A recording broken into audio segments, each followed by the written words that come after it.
What's your thoughts on government cover-ups or covert societies attempting to control humanity? Do you believe in ancient astronauts, intergalactic communication, or extraterrestrial visitations? Ever had an experience with disembodied spirits or the paranormal universe? Are these subjects fact or fiction? Each week, Tony and Eddie explore these unbelievable realities and beyond. Exclusively on Truth Be Told.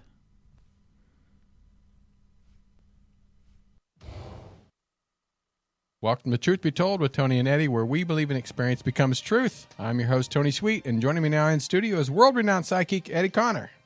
Today we have two amazing authors that have come together to reveal how a secret sect of powerful Venus families with a lineage tracing all the way back to the Eleusinian mysteries have shaped the history of the United States since its founding. Very interesting, and we have Janet Wolter and Alan Butler in studio with us. Janet is a historical investigator, and Alan Butler is a recognized expert in ancient cosmology and astronomy. But Eddie, I have a question for you. Yes. Did you know that nearly every city in the U.S. has a temple to the goddess hidden in plain sight? I did not know that. To find out more about that, please welcome the authors of America, Nation of the Goddess, Janet Wolter and Alan Butler. Thank you, guys. Welcome to the show. Thank you. Thank you very much. We are so excited to have you in studio with us. They're not in studio, but I was, it was my wishful thinking. But we are excited to have you here because this is a subject that we are very interested here on Truth Be Told. We had a couple of Freemasons, actual Freemasons on our show before. And so we're going to dive into this through, there's a lot of connections with the Freemasons and Knights of Templar. So first of all, Janet and Alan, I want to know how you met because there's always that interesting how people work together. Yeah. Well, we met through my husband, actually, Scott Wolter, who did America Unearthed for History Channel. And Scott met Alan first as a guest on his show. Oh, really? Wow. Yeah. In fact, I remember Alan on that episode. So, I saw him and I'm like, I knew him from somewhere. Meeting on the show is one thing, but what started the talking? What started the conversation of saying, let's work together? What started that conversation? Well, we had a lot in common, and what brought us together in the first place was really, like you said, this whole discussion about Knights Templar and Freemasonry. And Alan is an expert in that, and Scott and I had both read his books about that. And that's why he became a guest on the show, because we wanted his feedback on some things that were pertinent to some of the episodes on the show. And he's been on a few times, but that's what got us talking. And we found that we were very much in the same genre and same interests regarding all this research. And I think Alan will tell you that he was fascinated to learn that the story about the Templars and Freemasons that he has always studied over in Europe, he was very surprised to learn that Scott and I found that story actually continued over here in North America. Wow. Yeah, Scott, Alan, tell us about that. Yeah. Tell us how the story actually kind of came over the waters. Okay, well, my real interest at that time was associated not only with the Knights Templar, but with a group from which they came, which was a group of monks known as the Cistercians. They still exist as a monastic institution, though rather different than they were. And they started in the 1100s. And it wasn't too long before they came from Champagne, incidentally, in France. And they spawned a sister order called the Knights Templar. And the Knights Templar were initially a fighting order. They were helping out in the Crusades in the Middle East. But they were great travelers, and they were also great financiers. They were extremely rich. But most of all, they traded. And it turned out that they traded around the world. And I thought for a long time, as did Janet and Scott, that this business about nobody visiting America until Christopher Columbus came along was just so much bunkum, really. Right. I was famous on Scott's show for having said every man and his dog had been to the United States before Christopher Columbus got there. And one of the groups that went there, and I already knew this, was the Knights Templar. But I didn't understand at that time just how significant their journeys to North America had been, and chatted a lot with Scott about this, and then eventually got to know Janet, and it all began, really, our association, because of one single word, and that word was Grange.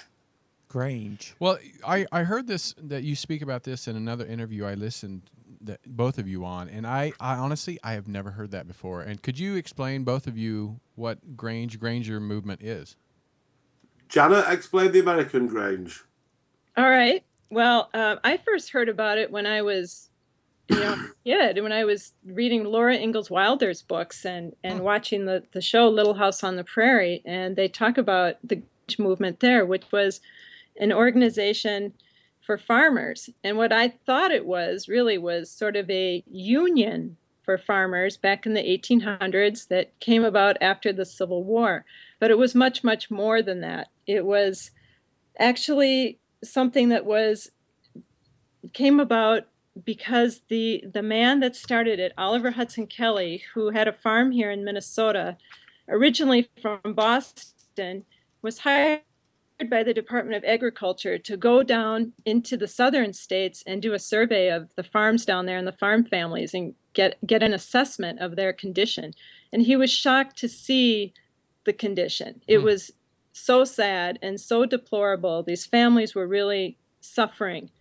And he was motivated, along with several of his associates, a group of 7 men and 1 woman, who decided they wanted to do something for these farm families and bring them together and restore their sense of occupational pride. Because in reality, they were providing food now for the whole country. They were trying to bring all the farmers together because we needed to get food into the cities for all the factories that were revving up at that time. So that was sort of the practical aspect of it. But then when Alan and I began looking into the Grange, we discovered something quite amazing about what's part of their rituals and what they come from. Alan? Yeah. The reason that my ears pricked up when this word Grange in the American context happened to come up in conversation between Janet and I was because the Grange meant something quite different to me, or we thought it was different at first.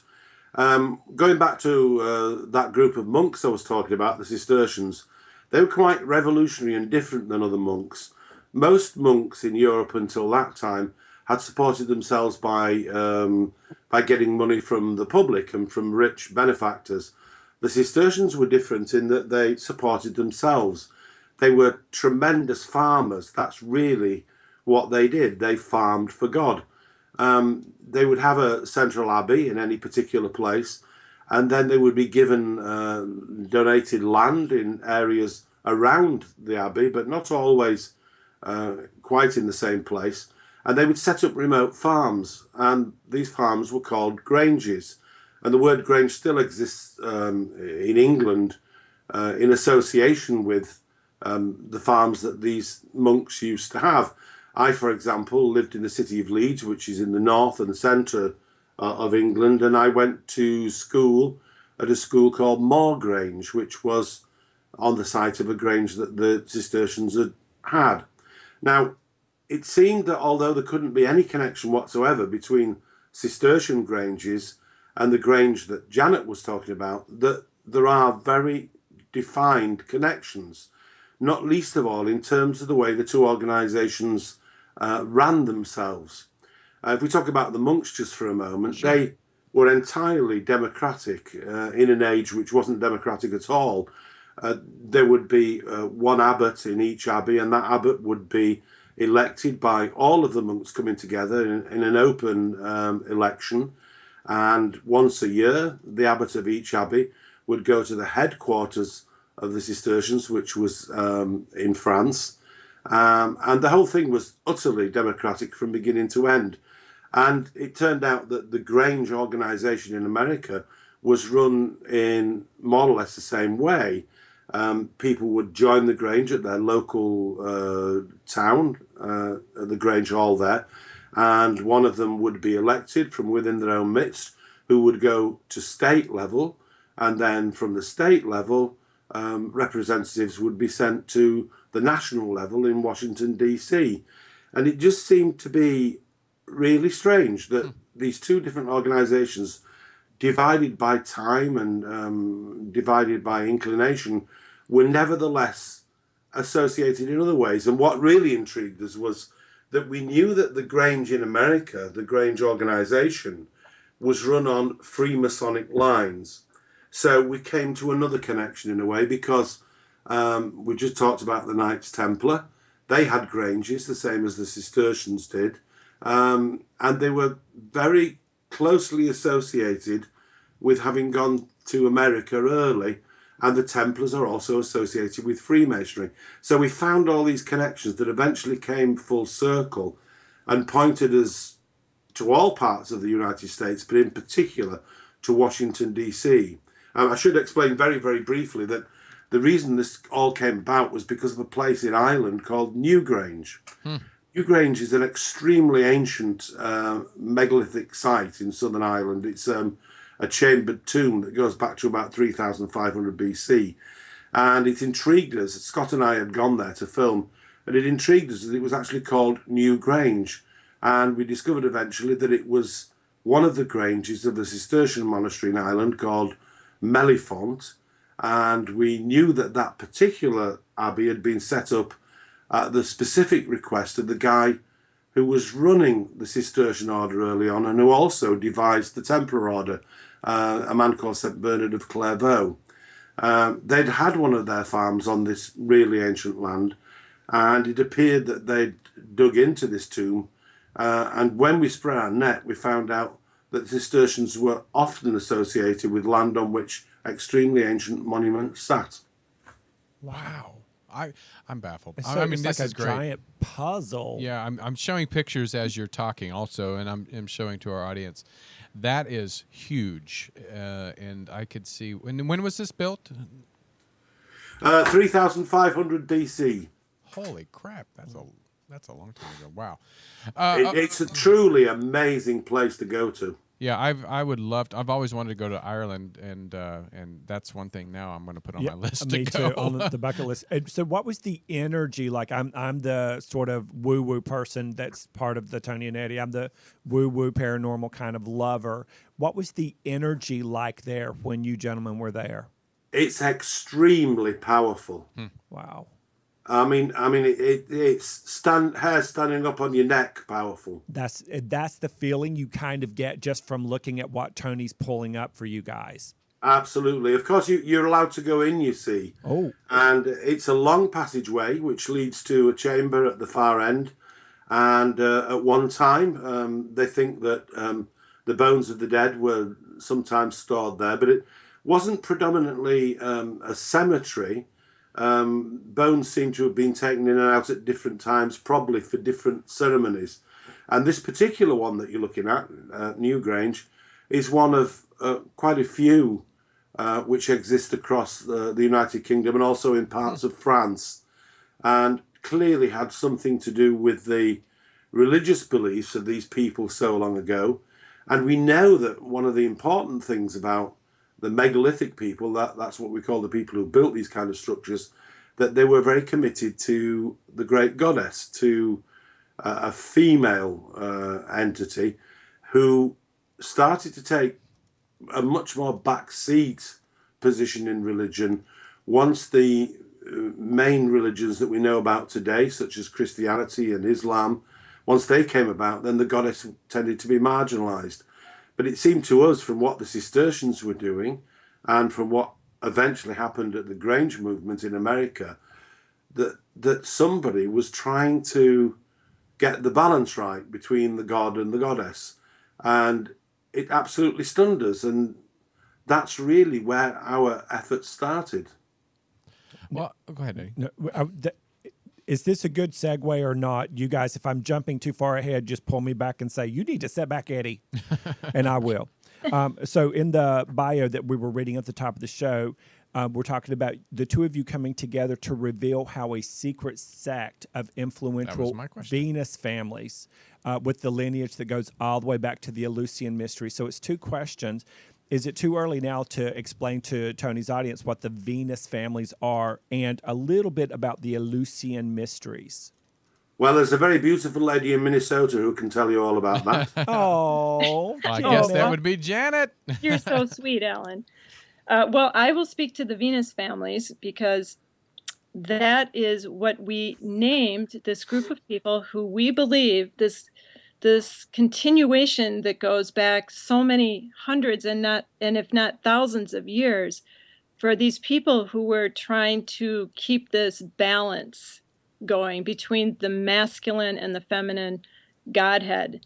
And we think that was very important to them. And as Alan mentioned, once we got into more modern times, well, not even modern, back in the time of the Romans, things got tipped way out of balance into a patriarchal sense. Mm-hmm. And we lost touch with the goddess, so to speak. So I think what was happening is what we call these Venus families is that they were emphasizing the feminine, the sacred feminine, in order to restore balance. And that is a theme that we have seen over and over again.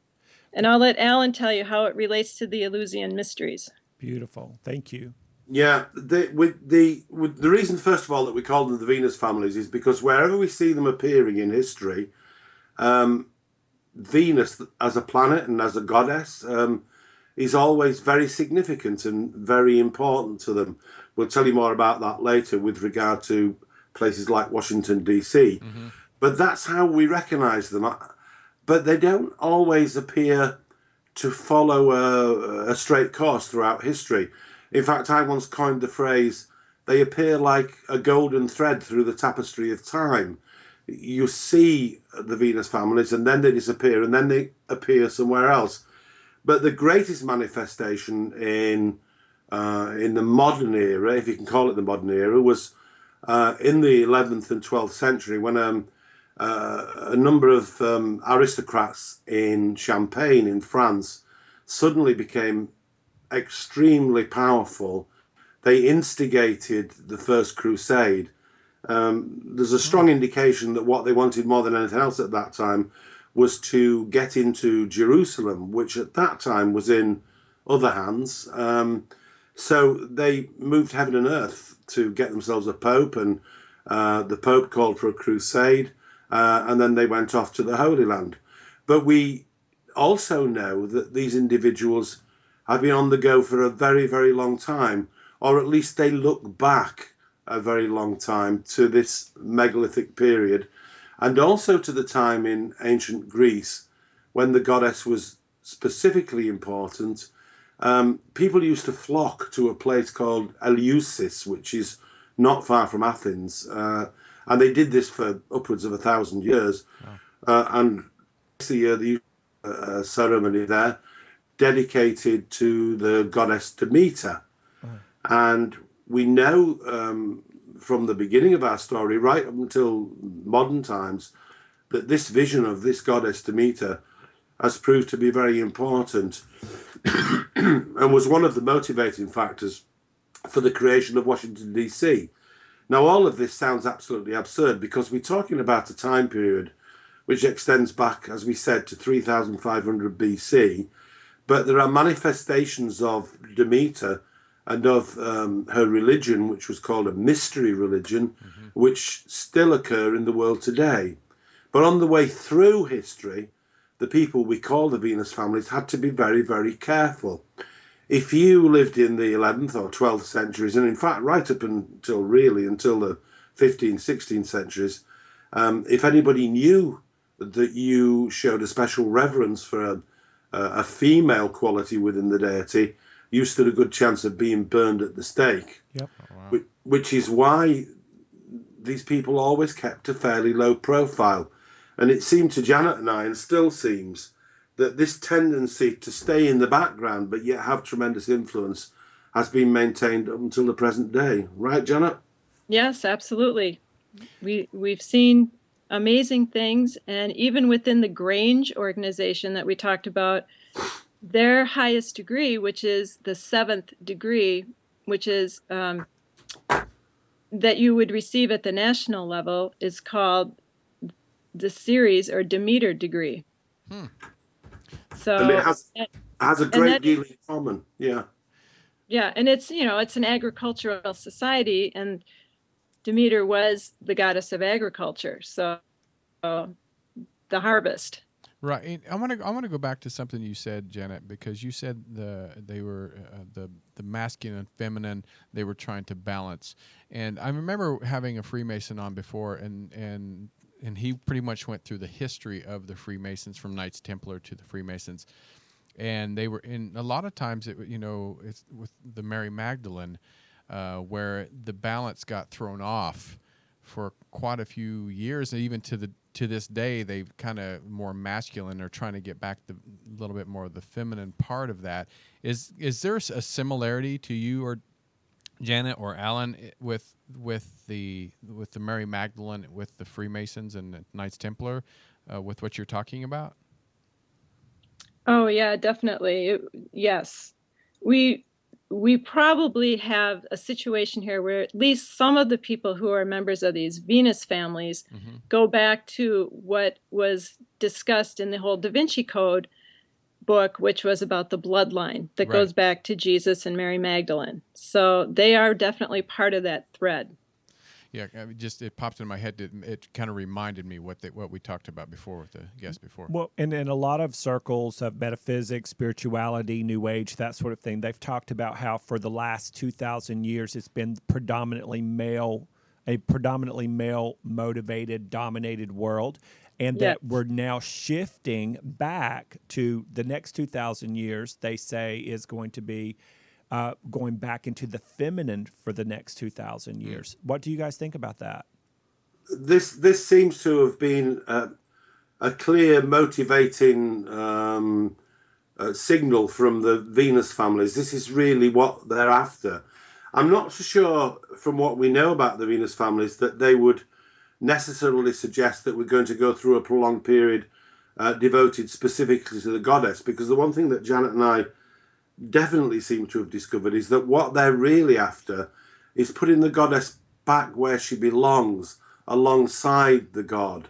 There's a long tradition with the Venus families of worshipping the earth as the goddess, and worshipping the sky, and in particular the sun, as the god.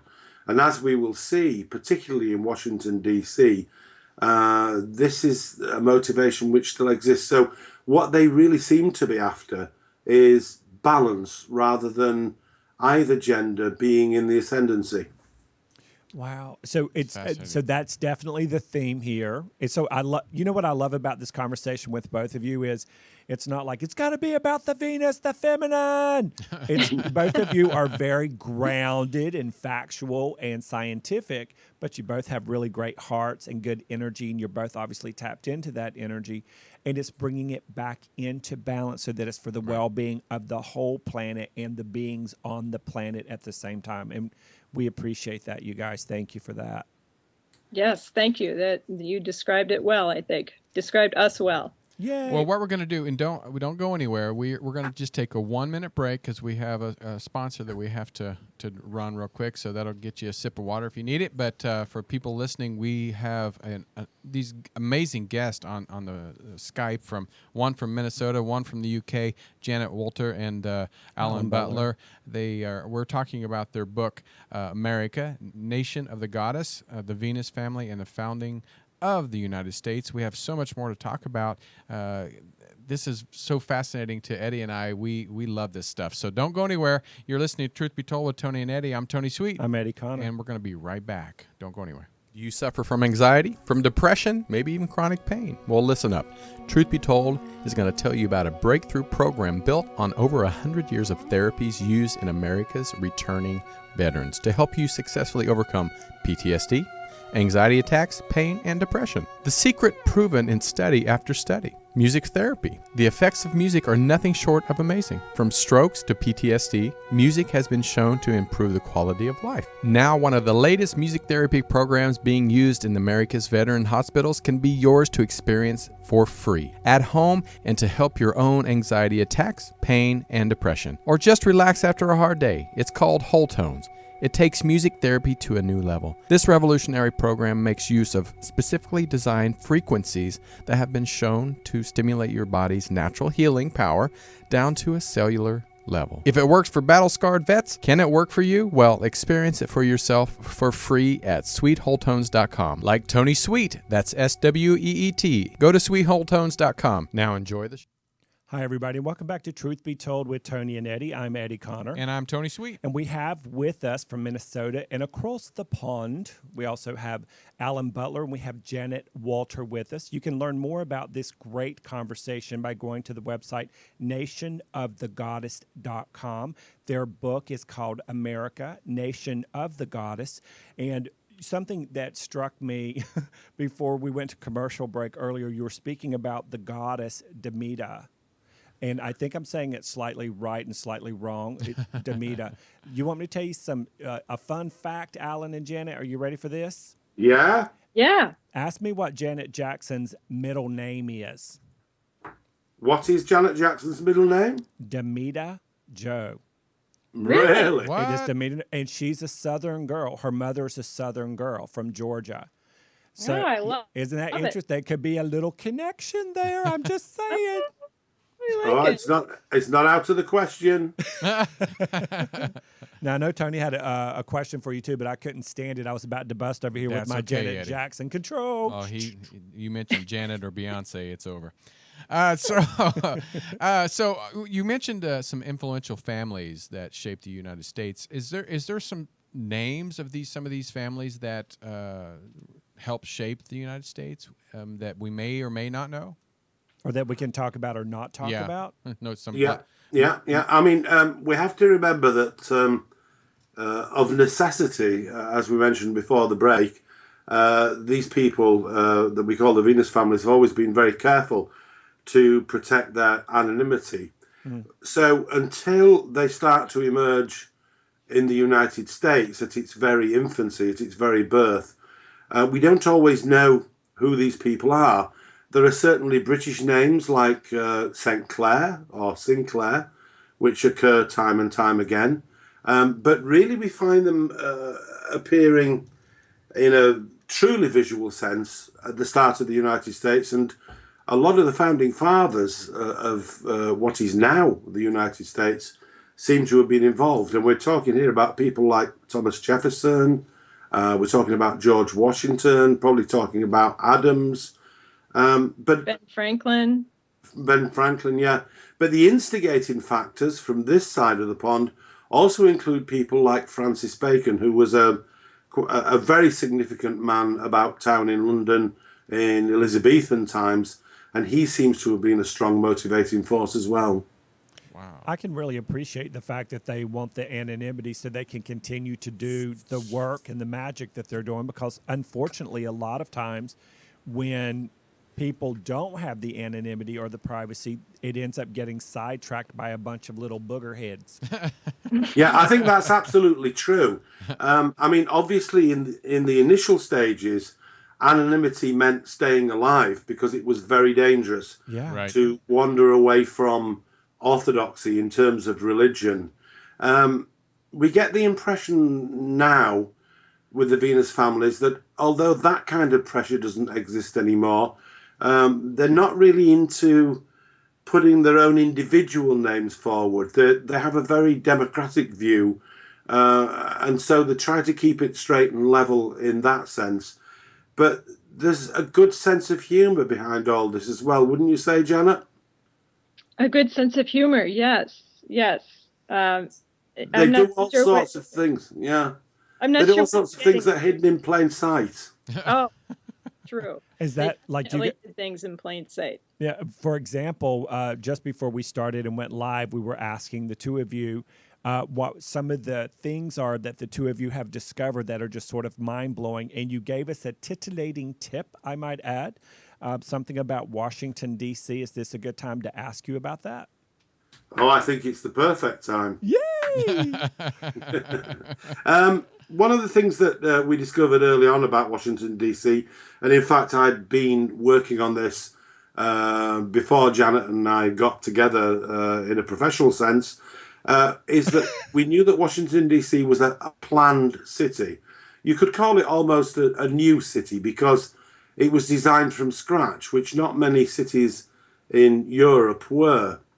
But I had come across, together with a guy called Christopher Knight, a really, really ancient measuring system, which included a unit of measurement called the Megalithic Yard. And this is 2.722 feet in length.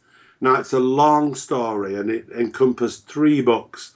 But basically speaking, it appears that in Europe, as far back as 3,500, 4,000 BC, a whole system of geometry and mathematics had developed, which by 2000 BC seemed to have disappeared. It didn't show itself in the historical context anymore. But we came across a city in the south of England called Bath. And Bath is a very beautiful city, and much of it was built at almost the same time as Washington, D.C. And within that city of Bath, we found our unit of measurement, the Megalithic Yard. And it was down to a guy called John Wood. John Wood was a Freemason. He was a member of the ancient order of Druids. He was also an architect, and he had a few buildings. And one in particular, called King Sir, was built around this unit, Megalithic Yard. But he was quite young, and Chris and I were looking for other places where Freemasons may have been involved around that time, where the Megalithic Yard might have been used. And that is how we came to look at Washington, D.C., because we knew it was planned and built first at that time. And when we turned our attention towards it one Monday morning, quite a few years ago, we found very quickly that the Megalithic Yard was all over Washington, D.C. That opened a door, and it's a door that Janet and I walked into, and she will tell you about some of the things that the Venus families have done in Washington, D.C. Please do. Yeah. Well, one of the things we noticed was if you look on Google Earth at Washington, D.C., and if it's a sunny day when the photo was captured, you'll notice that the Washington Monument has a very pronounced shadow. I mean, it's a huge structure. It's 555 feet tall. Right. And there's nothing taller by law in D.C. And that shadow, we discovered, actually points to things. It touches certain things around the National Mall on certain significant days. Wow. And we were astounded to realize that. And it started with Constitution Day, which is September 17th, which is also related to the Eleusinian Mysteries. Wow. So Wow. did our founding fathers pick September 17th because of that? We think so. Now, They waited to sign it. Now, I wonder what the astrological and the obviously the other aspects of it too, for back in that date at that time, why they picked that. There's got to be all of that non-physical component in with the actual earthly component, don't you guys think? Oh, Yeah. absolutely. It was on September the 17th when devotees of Demeter would gather in Athens and would walk the few miles to this place called Eleusis, and where new members would be instigated into the mysteries. It was a time of personal rebirth, if you like, because they used to go on a ritual and an actual journey around this huge temple in Eleusis. And we don't know much about it because you swore on pain of death not to reveal what happened during the mystery. But one thing we do know is people went in one end as a certain type of person and came out of the other end as an entirely different person. And this was going on for nearly 1,000 years. So September the 17th was very significant. And we found it amazing that this was the date which had been chosen to sign the American Constitution. And it didn't need to be that day because the Congress that brought it about had been in session for a number of months, and a lot of them were in Philadelphia, kicking their heels, wanting to know why this document wasn't being signed. And then come September the 17th, it was signed. So it appeared that they were looking for a particular date. Because if you think about it, the American Constitution made the United States into a real place. You can't have a country until you've got a constitution. So it was the death of the old and the birth of the new, just the same as what happened at Eleusis. Right. And I don't think I mentioned that the shadow of the Washington Monument goes right up the steps of the U.S. Capitol and touches its front door on that day. Whoa. And the only other day it does pretty that amazing. is in March. And that's a day which is also associated with Eleusis and with a belief in an ancient god called Attis. So they managed to... The thing is, you see, from a physical point of view, they managed to build an entire city orientated towards these things. In order for the Washington Monument to work, the city had to be an east-west city. It had to be dedicated, if you like, to the stars already. Yes. And then this fantastic machine came along. Janet needs to tell you about something which will really fascinate you, which happens in December. Oh, Okay, let's all do right, it. All right, let's do it. I'm All ready. right. Well, in December, that's when the days are at their shortest, right? Right. Yes. So on December 21st is the winter solstice. Right. When it's the shortest, darkest day of the year, which I always like to remind my husband because that's his birthday. Ah, happy birthday, Scott. And yeah. So anyway, what we discovered is that is also the day where the shadow of the monument can reach its furthest point north. And it's a short shadow, but it actually penetrates the very bottom edge of something called the ellipse. And the ellipse is a large, open, grassy area that's south of the White House. And it's sort of an egg shape or an oval shape, elliptical. And the shadow of the monument just touches and goes inside that southern border of the ellipse on the winter solstice. Now, does that mean anything allegorically? We think so. Is this the egg of the goddess, the earth, Mother Earth, being fertilized by the sun on that day? Because that's the day the sun begins to return again. Does this make sense to you No, it guys? totally does. It's like freaky, wonderful. Well, can I ask you something? A few years ago, Janet and Scott were in Washington, D.C., specifically Right. so that we could test our theories, because we try to stay with information that can be verified. And we knew that this was astronomical and we could work it out on paper, what the shadow would do. But we didn't know absolutely for certain that very point of that shadow would penetrate the ellipse only on that day. Janet and Scott were in Washington on that day. I couldn't be there. I was sitting at my desk here in the United Kingdom, and it has to go down as probably the most exciting day of my life. Right, Janet? Right. And your wife, Kate, has told me you were like a cat on a hot tin roof, waiting to hear from us. Tell them what happened, Janet. Yes, it was amazing. We were so excited. Alan had told us, Alan is really the astronomer of the pair of us here, and he was using sophisticated software equipment to test where the shadow was heading on any given day. So he told me what time to be there, and we were slightly ahead of the solstice by a couple of days, and I knew where the shadow should be in relation to the ellipse, which was in a parking lot. And we got there about 11 a.m., which was the time it was supposed to be there. And it was a partly cloudy day, and we couldn't see the shadow very well on the ground. It was difficult. But I also knew, thanks to Alan, that if I was standing in the right place, it would appear that the sun was sitting on top of the monument. Oh, wow. It was so amazing because the partly cloudiness of the sky made the disk of the sun look like the moon through the clouds, and I could That's see it crazy. sitting up there. And we have a fantastic picture of it in our book. Oh, And I wish and I we would were have pulled that. Yeah, I would have loved to have shown that.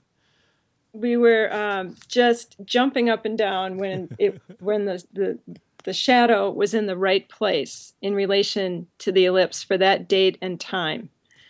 And we sent a picture of it, the sun on top of the monument, to Alan. And then I turned around and I took another picture with my phone of where I was in relation to the ellipse. And I sent him that. And I could practically hear the whoops and hollers from all the way across the planet. Well, I have a question for you guys. We're talking about Washington, D.C., but before Washington, D.C. was Washington, D.C., we had other capitals in America. Did you guys go to New York City, Philadelphia, all these other cities that were considered capitals of the U.S. before Washington, D.C. was built and find other, signs that from the Freemasons and maybe some of the Venus families had left their mark? Well, Janet can tell you all about New York in particular. Yes, we did go to New York, and what brought us there was something called Cleopatra's Needle. Oh. Cleopatra's Needle is a real Egyptian obelisk that is in Central Park, and it was erected behind the Metropolitan Museum of Art. It's beautiful, and it's... Oh, that is beautiful. And we went there to see that because for one of the episodes of America Unearthed, the writers, one of them had identified that was something pretty amazing, and they wanted to do an episode on obelisks. And so we went there, and what we found out was there was an article that had been published some years ago that supposedly there was a straight line formed by that obelisk at the north end of Manhattan going down through the city to the Worth obelisk, which was placed some years before that, I think like in the 1850s. And that is a monument dedicated to General Worth. And then all the way down to St. Paul's Chapel, which is down by Ground Zero. And St. Paul's Chapel is an amazing little building. It survived Ground Zero quite miraculously. I mean, it literally was at the foot of the towers. And that has an obelisk in it also that was placed in 1830. And normally obelisks are, at grave sites and such. So that in itself wasn't that unusual. But there's nobody under this obelisk. It's dedicated to a man who's not buried there. So we found that a little strange. But what we realized, Alan and I and Scott, was when we looked at this on Google Earth, we realized that there was actually not quite a straight line between these three obelisks. Mm-hmm. There's a dog in the center. And we recognize that dog leg because anybody who has studied ancient monuments such as the pyramids and some of the giant henges where Alan is in England knows that they are often made for replicating Orion's belt. Oh, wow. And Orion's belt has a slight dog leg. Wow. And sure enough, go ahead, Alan. Just to add in, very close to where I live here in England, there are three giant henges. Now, a henge is a big circle with a ditch and a bank. In this case, so big that you could fit St. Paul's Cathedral inside each one of them. And there are three of them, and they're more or less in a line, but with the dog leg in the centre. And if you transpose a scale picture of the three stars of Orion's belt onto those henges, the fit is absolutely perfect. Sorry, Janet, carry on. No, that's good. That was good. Well, and so, go ahead. Go ahead, guys. Go ahead. You have a question? Yes, I have a really good question based on what I just learned from both of you, and that is so Washington, D.C. was a city that was absolutely planned. You pointed that out beautifully, and they used the megalithic yard. Is that how you say it? Yes, that's it. And so in New York and the other parts of our country that they were using for the capital here and there, none of these structures were built with the megalithic yard. Is that right? Yes, that's correct. Although there are connections between certain places using the megalithic yard. There's a very significant megalithic yard connection between the southernmost of the three obelisks that Janet's talking about and Washington, D.C. It's exactly 3 megalithic degrees of arc of the Earth's surface, because this is a measuring system that is measures the whole Earth. So we knew we were onto something as soon as we found St. Paul's, because of the way it connected with Washington, D.C. It's so stunning that we often sit back in our seats and can't believe it ourselves. But as we say over here, what can't speak can't lie. Right. Maths either works or it doesn't. Yeah, And in this case, it works extremely well. Well, I'm a big fan of like Machu Picchu in Peru and that sort of thing in all ancient civilizations. And there's a reason for the way they did what they did. And there's a purpose to it. And there's, in my opinion, I could be wrong because I'm not the expert, y'all, but most of the ancient civilizations have that balance to them. And what you're showing us with DC and the megalithic yard and how it's a planned city, it's got the balance to it in the planning. Yes, it does. And as Alan mentioned, this megalithic yard, this system was based on a 366-degree circle instead of a 360-degree circle, which is why it fits with Earth, Mother Earth. It's an Earth-centric measuring system. And why do you think they chose that exact location for DC? Was there a reason that maybe during your research that it just fit to build everything there? One of the main reasons, I mean, there were practical reasons, of course. Right. They wanted to have a city which was between the northern and southern states. Mm-hmm. That was a practical reason. But the main astronomical reason seems to Janet and I to be the place on the horizon where the sun rises and sets on the 2 most important days of the year, which are the summer solstice in June and the winter solstice in December. If you stand in Washington, D.C., on the day of the summer solstice, for example, you will see that the sun rises at 60 degrees north of east, whereas at midwinter, it rises at 60 degrees south of east. This is a unique location on the Earth, and only places at that latitude will give that effect. And that turned out to be very important to them symbolically, and it's very important to Freemasonry as well, although even many Freemasons don't understand the connection. And Janet, take us back there to that day when you were at the monument doing your magic, and Alan, bless his heart, was back in the UK like a cat on a hot tin roof. So how was the energy for you when you were having that experience? What did you feel from the inside out? Oh, it was really fantastic because it brought me right back to the time of the founding fathers and what they were trying to preserve here, in addition to cutting their own cloth as a separate country from what had been countries that had always been controlled by monarchs. For the first time, we had a free country run for the people, by the people. Wow. And it gave me a tremendous sense of pride to see that they were actually trying to incorporate in a permanent way some of their beliefs they were holding on to and had held on to so dearly through so many generations. And it was really fantastic. And I'll tell you, the thing that the moment that really got me was the next day when we went up inside the obelisk, the Washington Monument. And we stood looking out a window, and again, it was one of those partly cloudy days, and we had not seen the sun at all. For the last half hour, we had been standing in that north-facing window. And Scott wandered away from the window, and I had a moment where I was just standing there by myself, and that the time that we needed the shadow to show itself had come and gone by just a couple of minutes. And I looked out there and I said, oh, come on, please just give me one little shadow glimpse. I just want to see it.